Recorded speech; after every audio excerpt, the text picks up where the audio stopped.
Assalamualaikum warahmatullahi wabarakatuh. Kita melanjutkan materi di kelas 12 tentang peluang.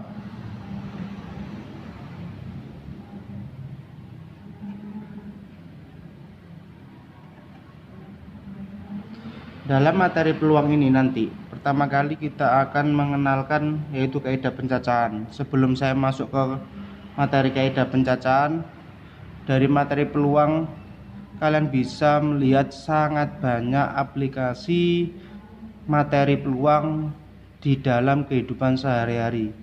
Kita bisa mengambil keputusan dengan tepat dengan cara menghitung kemungkinan terbesar dari opsi yang akan kita pilih. Kita bisa mengetahui berapa persentase, berapa peluang yang bisa kita dapat dari beberapa kejadian yang ada di sekitar kita. Misal, ketika kita mau masuk suatu perguruan tinggi atau kita masuk suatu perusahaan, dari sekian banyak peminat akan diambil sekian banyak pegawai. Lah, dari situ kita bisa menghitung berapa peluang kita untuk masuk ke suatu perusahaan atau berapa peluang kita untuk masuk ke sebuah universitas. Oke. Saya lanjutkan. Tadi kita bicara tentang kaidah pencacahan.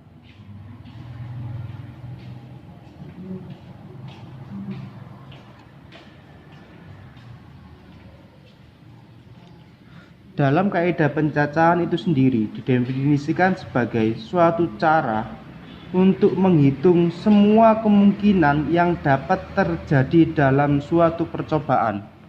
Jadi cara untuk menghitung semua kemungkinan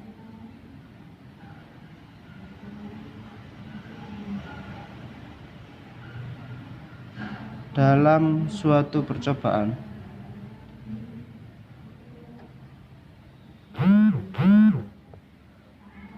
Dari sini maksud menghitung semua kemungkinan, kita bisa mengetahui dalam suatu percobaan berapa banyak kemungkinan yang muncul atau yang timbul.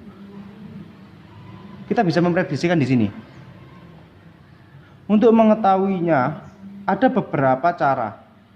Yang pertama menggunakan aturan perkalian yang mungkin sudah kalian dengar waktu kalian di SMP dulu. Yang kedua dengan cara faktorial, yang ketiga permutasi, dan yang keempat adalah kombinasi. Pertama, kita menghitung dengan cara yaitu aturan perkalian. Dalam aturan perkalian ini, misalkan gini, ada suatu kejadian. Kejadian pertama dapat terjadi dengan N1 cara, kejadian kedua dengan N2 cara, dan seterusnya. Maka untuk menghitung berapa banyak kemungkinan kejadiannya dalam suatu percobaan tadi, itu dengan cara dikalikan. Misalkan N1 adalah banyak kejadian pertama,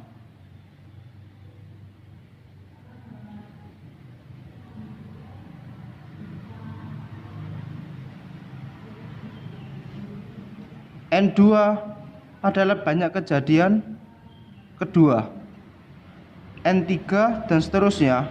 Itu berarti banyak kejadian 3 dan seterusnya. Oke, dari bentuk seperti ini, nanti untuk menghitung berapa banyak kemungkinan kejadiannya dengan cara dikalikan. Jadi kalau di sini saya tulis, berarti banyak kejadian yang mungkin muncul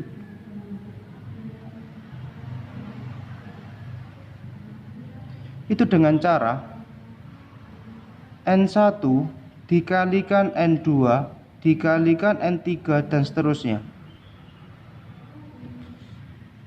Sambil contoh penerapan soalnya.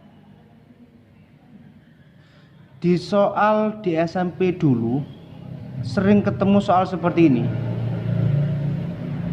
Norma memiliki 3 jenis baju, 4 jenis celana, dan 2 jenis sepatu. Ada 3 baju, 4 celana, dan 2 sepatu. Si Norma tadi itu akan pergi suatu pesta dengan memakai baju, celana, sepatu yang dia miliki. Berapa banyak kombinasi kemungkinan yang bisa digunakan sama Norma? Untuk menghitung kemungkinannya itu dengan cara, berarti banyak kemungkinan di sini.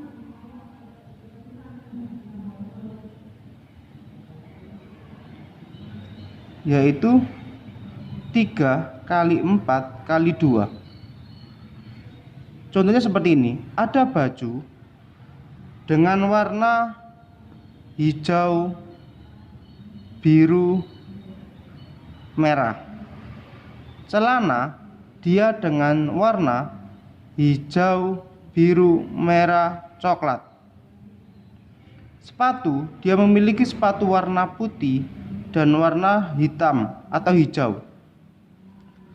Maka kemungkinan misalkan yang pertama dia memakai baju hijau, celana hijau, sepatu putih. Kemungkinan kedua dia memakai baju warna biru, celana warna hijau, sepatu warna putih, dan seterusnya. Kalau dihitung berapa banyak kombinasi kemungkinannya, itu berarti kita hitung dengan cara dikalikan 3 kali 4 kali 2. Hasilnya 3 kali 4 12, 12 kali 2 berarti ada 24 di sini. Contoh yang lain. Dwi akan berpergian dari kota A menuju kota B. Dari A menuju kota B itu ada 3 jalan. Selanjutnya dari kota B menuju kota C itu ada 2 jalan. Maka berapa banyak jalan yang kemungkinan bisa dilewati Dwi dari A ke kota C? Cara menghitungnya berarti tinggal kita kalikan saja langsung. Di sini ada 3 jalan, di sini ada 2 jalan. Maka jalan yang kemungkinannya itu sebanyak 3 kali 2, hasilnya 6. Sambil contoh. Dwi berangkat, ini jalan 1, 2, 3. Ini misalkan A, B. Dari A ke C, dia lewat 1A, 1A, 1B, 1B, lewat jalan tengah yaitu 2A, 2B, 3A, 3B. Berarti di sini ada 1, 2, 3, 4, 5, 6. Ada 6 jalan yang kemungkinan bisa dilewati. Sekarang saya lanjutkan ke lanjutan dari aturan perkalian, yaitu aturan yang kedua, definisi faktorial. Mungkin kalian pernah melihat di kalkulator kalian ada tanda seru. Itu adalah simbol dari faktorial. Saya tulis di sini faktorial. Dalam faktorial dia dinotasikan, notasinya berupa n tanda seru, atau di sini berupa angka ditanda serukan. Selanjutnya, n faktorial didefinisikan sendiri dengan n dikali n-1 dikali n-2 dikali n-3 dan seterusnya sampai angka yang terkecil yaitu 3 kali 2 kali 1. Atau kalau kita mudah memahaminya dengan menghitung mundur semua angka sesudah angka tadi dan hasilnya dikalikan. Misal ada 4 faktorial. Maka sama artinya 4 hitung mundur sampai angka 1 dan hasilnya dia dikalikan 4 kali 3 kali 2 kali 1. 4 kali 3 12, 12 kali 2 hasilnya 24. Ini hasil dari 4 faktorial. Kalau misalkan ada 6 faktorial, berarti kita hitung mundur 6 kali 5 kali 4 kali 3 kali 2 kali 1. 4 kali 5 kan 30. 4 kali 3 12, 12 kali 2 tadi 24. 24 kalau kita kalikan dengan 30 hasilnya 720. Itu hasil dari 6 faktorial. Kalian bisa coba di kalkulator kalian lihat di kalkulator saintisnya. Itu kalau kamu perhatikan di situ ada tanda-tanda seru, maka misalkan kamu ketik atau kamu pilih angka 4, habis itu kamu kasih tanda seru, maka hasilnya adalah 24. Begitupun kalau ada 6 faktorial, hasilnya adalah 720. Oke, selanjutnya, Pak, kalau 1 faktorial gimana? Kalau 1 faktorial berarti nggak usah kembali ke 32, dia sudah angka terkecil. Maka 1 faktorial hasilnya 1. Misalkan ada 1 faktorial, hasilnya adalah 1. Pak, kalau misalkan 0 faktorial gimana? 0 faktorial di sini didefinisikan itu hasilnya adalah 1. Kalau negatif gimana? Negatif tidak mungkin, pecahan tidak boleh juga. Dan negatif tidak boleh, pecahan juga tidak boleh. Itu definisi faktorial. Untuk perhitungannya sendiri, misal ada 7 dikali 6 faktorial, ini bisa kalian gabung. Ini kalau saya hitung secara manual itu kan 7 dari soal dikalikan dengan 6, hitung mundur, kali 4 kali 3 kali 2 kali 1. 7, 6, 5, 4, 3, 2, 1 kan nyambung. Maka bisa kamu tulis dengan 7 faktorial. Misalkan ada 9 dikali 8 faktorial, maka hasilnya 9 faktorial. Syaratnya di sini 7 tanpa faktorial. Kalau 7 faktorial kali 6 faktorial nggak boleh, hasilnya 7 faktorial berbeda. Oke, selanjutnya ini kalau dia perkalian. Kalau penjumlahan berarti kita hitung sendiri-sendiri. Misal ada 4 faktorial ditambah 6 faktorial. 4 faktorial kita hitung, ternyata hasilnya 24. 6 faktorial kita hitung, ternyata hasilnya 720. Ya udah, kita jumlahkan saja langsung, hasilnya adalah 744. Ini hasilnya. Yang paling sering keluar itu adalah operasi pembagian, di mana pembagian tadi itu sama-sama mengandung faktorial. Misal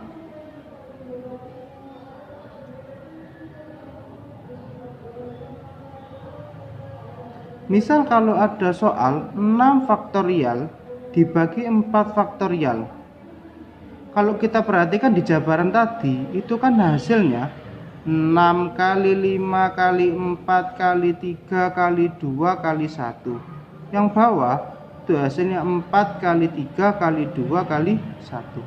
Selama operasinya perkalian semuanya bisa langsung kita sederhanakan seperti ini kan. Maka hasilnya 6 kali 5 sama dengan 30. Tapi cara seperti ini cara manual. Ada cara yang lain. Karena nanti kalau seperti ini, ya kalau 6 faktorial, ya kalau 4 faktorial. Kalau misalkan 100 faktorial, kita hitung mundur. 98 faktorial kita hitung mundur, maka waktu kita habis hanya untuk menulis saja. Ada cara yang lain. Kalau mau perhatikan di sini, 6 faktorial 4 faktorial lebih besar 6, maka nanti 6 hitung mundur sampai ketemu 4. Setelah itu difaktorialkan. Ini cara yang kedua. 6 kali 5 kali 4. Ini jangan dilanjutkan 321, jangan. Tulis saja langsung 4 faktorial per 4 faktorial. Ini bisa kita coret selama sama-sama mengandung faktorial. Maka hasilnya sama, 6 kali 5 sama dengan 30. Nah, cara ini akan mempermudah kita ketika angkanya besar. Contoh, ada 100 faktorial dibagi 98 faktorial. Yang saya contohkan tadi. 98 sama 100 besar yang atas, maka di sini kita tulis 100 kali 99 kali 98 faktorial dibagi dengan 98 faktorial. Maka hasilnya 9900, 9900. Saya kasih contoh yang lain. Misal ada soal di sini ditulis 8 faktorial dibagi 5 faktorial 3 faktorial. 8 faktorial dibagi 5 faktorial 3 faktorial. Berapa hasilnya? Untuk menentukan hasilnya kita lihat 5 sama 3 itu besar angka 5. Berarti di sini 8 hitung mundur sampai angka 5. 8 7 6 5 faktorial. Berhenti sampai sini. Per 5 faktorial. Sama-sama mengandung faktorial, bisa kita sederhanakan. Selanjutnya yang tidak tercoret bisa kita jabarkan 3 kali 2 kali 1. Nggak boleh nanti 3 faktorial sama 6. Nggak boleh dicoret 6 dibagi 3 2, itu nggak boleh. Kenapa? Karena salah satunya mengandung faktorial.